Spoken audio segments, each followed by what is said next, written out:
अस्सलाम वालेकुम व्यूअर्स, कैसे हैं आप सब। उम्मीद करती हूँ कि आप सब ठीक होंगे, खैर खैरियत से होंगे। आज मैं आपके लिए एक और रेमेडी लेके आई हूँ। इंशाल्लाह ताला आपको ज़रूर फ़ायदा होगा। आज मैं आपके लिए बालों के लिए एक रेमेडी लेके आई हूँ। जिनके बाल झड़ते हैं, जिनके बाल कमज़ोर हैं, सर में खुश्की है, या जिनके बाल लंबे नहीं हो रहे, जो भी मसले हैं तमाम मसले हल हो जाएंगे इंशाल्लाह ताला। आप इसको ज़रूर इस्तेमाल कीजिएगा। इस्तेमाल करने के बाद हमें कमेंट्स बॉक्स में बताइएगा कि क्या रिज़ल्ट आया है। आज मैं आपके लोग को बताऊंगी, इसको लगाने से आपके बाल बहुत ही ज़्यादा लंबे हो जाएंगे। तो आज मैं आपको बताती चलूँ कि आपने क्या क्या इस्तेमाल करना है और कैसे इस्तेमाल करना है।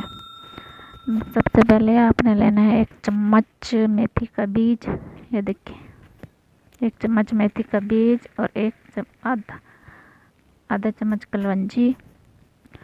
इनको मिक्स कर लेंगे। अब ये देखें जी, ये है आंवले का तेल।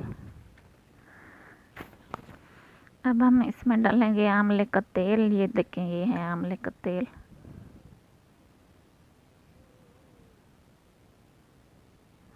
मैंने आधी बोतल डाल दी है। ये देखें जी, ये आंवले का तेल है। इसको हमने मिक्स कर लेना है। इसको हम पहले लेना कलवंजी, उसके बाद मेथी का बीज और ये है आंवले का तेल। इसको हमने मिक्स कर लेना है। अच्छी तरह मिक्स करने के बाद इसको हमने हल्की हल्की आंच पर पकाना है, और पकाने के बाद इसको हमने बोतल में डाल के रख देना है। हफ्ते में 2 बार इस्तेमाल करें। इंशाल्लाह ताला आपको 1 महीने में रिज़ल्ट मिल जाएगा। इससे आपके बाल बहुत ही लंबे हो जाएंगे। आप देख के हैरान रह जाएंगे। इंशाल्लाह ताला इसको ज़रूर इस्तेमाल कीजिएगा। अगर वीडियो पसंद आए तो सब्सक्राइब कर दीजिएगा। खुदा हाफ़िज़।